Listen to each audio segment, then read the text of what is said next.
तो मेरा भी कुछ ऐसा ही हाल था कि मुझे सुबह उठना अच्छा नहीं लगता था और उसके बाद में इतने सुबह-सुबह उठ के जाओ कंपनी, फिर कंपनी में सबकी बातें सुनो। बहुत ज़्यादा बुरा लगा और मैं हमेशा सोचा करती थी, यार मेरी ज़िंदगी कोई ज़िंदगी है। और लोगों को देखती थी जैसे कि बड़ी-बड़ी गाड़ियों में आते थे जो लोग और बस में हम आते थे, तो बाहर देखते थे बड़ी-बड़ी गाड़ियाँ जाती थी। हमेशा यही लगता था कि हमारी भी गाड़ी हो, हमारा भी इतना अच्छा घर हो। पर ये ज़िंदगी कोई ज़िंदगी 10-12 हज़ार में क्या मैं ये सब अचीव कर पाऊँगी? ऊपर से घरवालों की ज़िम्मेदारी, सारा कुछ देखना पड़ता था, पर मेरे सपने हमेशा बड़े थे। मैं हमेशा सोचा करती थी मुझे कुछ तो ऐसा मिल जाए, जिससे मेरे पास में बहुत सारे पैसे होए, मैं अपनी मम्मी के सपने पूरे कर सकूँ, अपने खुद के सपने पूरे कर सकूँ। पर क्या होता जब 10,000 रुपए जब मिलते थे मुझे तो रूम का रेंट देना होता था, घर का खर्चा हो जाता था। यहाँ तक कि खुद के लिए मैं कपड़े तक नहीं ले पाती थी। ये सोचती थी, चलो ठीक है अगली सैलरी पे लूँगी, अगली सैलरी आती वो भी खत्म हो जाती।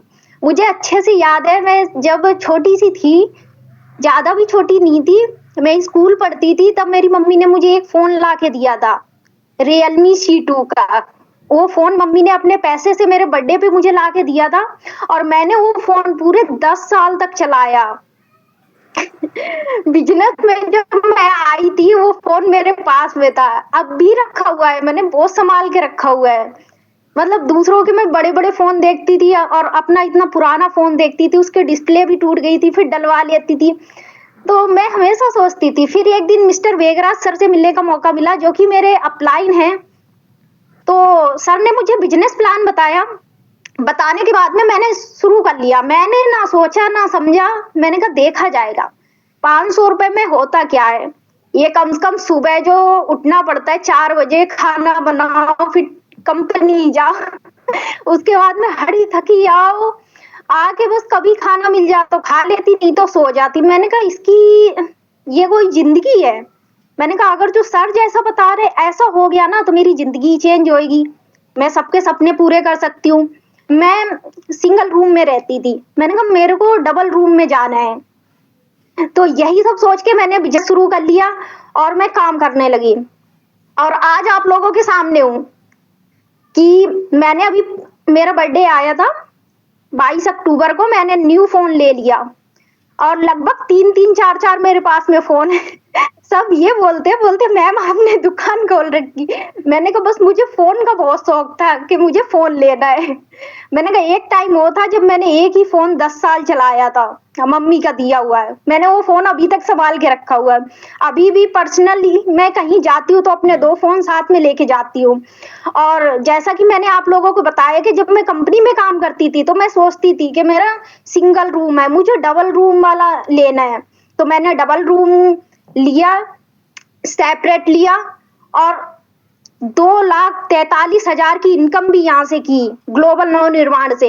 और अपने सारे सपने जो चीज़ मुझे पसंद आती मैं फ़ौरन ऑर्डर कर देती हूँ। यहाँ तक कि मम्मी को भी। मम्मी से पूछती हूँ मम्मी तुमको कुछ चाहिए? जो कि मैं नौकरी में नहीं कर पा रही थी। तो मैं थैंक यू बोलती हूँ एमडी सर को, जिन्होंने इतना अच्छा प्लेटफ़ॉर्म बनाया और अपने great upline mister Meghraj sir को, कि मतलब जैसा सर ने बताया था वैसा सब कुछ मेरे साथ में हुआ है।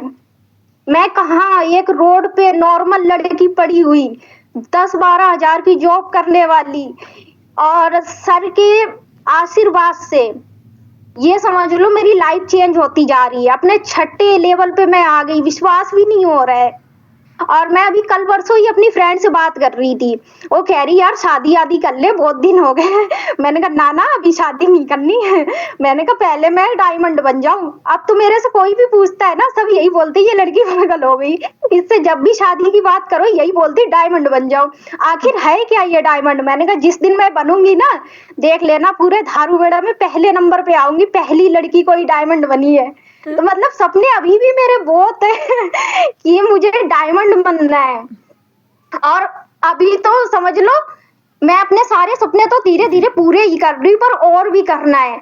मतलब कि एक नाम बनाना है जो कि मैं कंपनी टाइम में सोचती थी कि मुझे मेरे नाम से कोई नहीं जानता है, सब ये बोलते एम्प्लॉय है।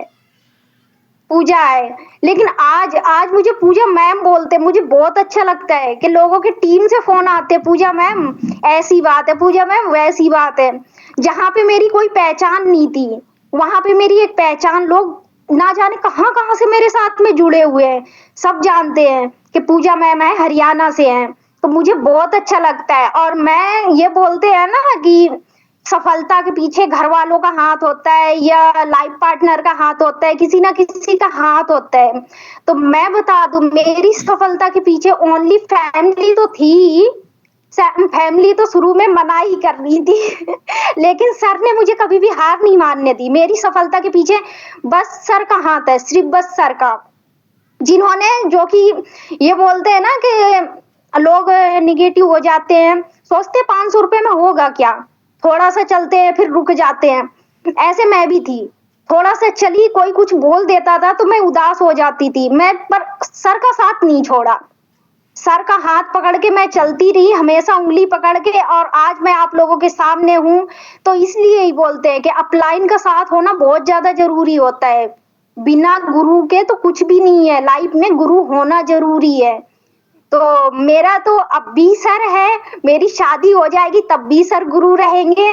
क्योंकि मैंने पहले ही बोल रखा है, जिस भी लड़के से मैं शादी करूंगी ना, उससे मैं पहले ही कह दूंगी भाई मुझे सब कुछ बर्दाश्त है, मेरे अपलाइन के बारे में कुछ कहना बर्दाश्त नहीं है। अभी पता है कोई बात हो जाती है ना घर पे, तो मम्मी बोलती है सर को बोलो इसके, क्योंकि जानते किसी की नहीं सुनती है, बस एक ही इंसान है जो कि सुनती है, वो है सर।